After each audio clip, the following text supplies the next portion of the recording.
Mr Chair. Ko Reno Tarakatni, Tanakwe.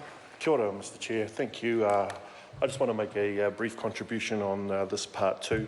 So part two, obviously it contains really the guts of the piece of legislation. It constitutes all of the respective bodies, Regenerate Christchurch and Karo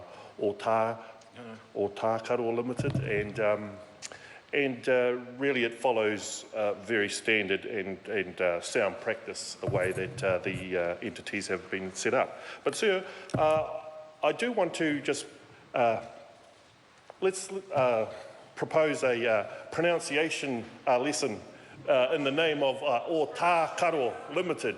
I've heard Otakaro and Otakaro or other different variations, but sir, if we're going to establish these entities, let's make sure we pronounce the names properly. And so I would encourage this House, and we've got helpful guidance because we've got macrons over the O and over the R. So let's say it's Karo Limited, and so people can just sort of, just process that and maybe repeat it a few times. Karo. It's a beautiful name, and obviously it's the name for the Avon, and you do see it all over beautiful Tahi as we drive around our beautiful city. So, but sir, just talking about Karo Limited. I do note the composition of the board, and I do acknowledge the trust that the Minister has placed in some outstanding, very experienced company directors and governors, in particular Ross Butler, who's the chair.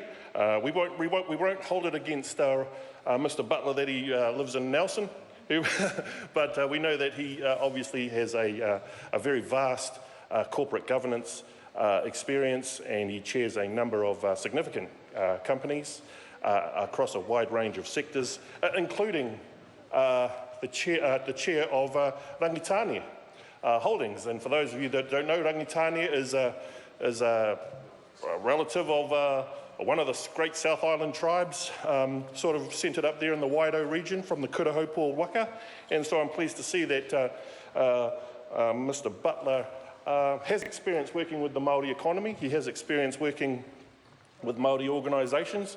I believe if he can handle the politics of a Māori organisation, he can pretty much handle anything, in particular his role as the chair of Karo Limited.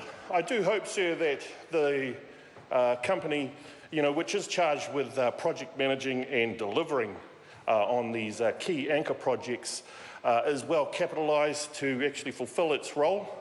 We know that the Minister mentioned that he wants it to be a lean, mean commercial entity, and we certainly hope that, but we also hope that it has the actual resourcing to do its job properly and expeditiously. I know that all members who are from Canterbury here will, we do sort of lament the big donut that has emerged in the Christchurch CBD area. It is a lot of the development now has gone out to the Addington Way or out Harewood Way, and there is still a lot of fulfilment to be completion of these anchor projects. And so we certainly hope that donut will be no more, and that it will be completed within a 5-year time frame to really step up its role to project manage some very important anchor projects.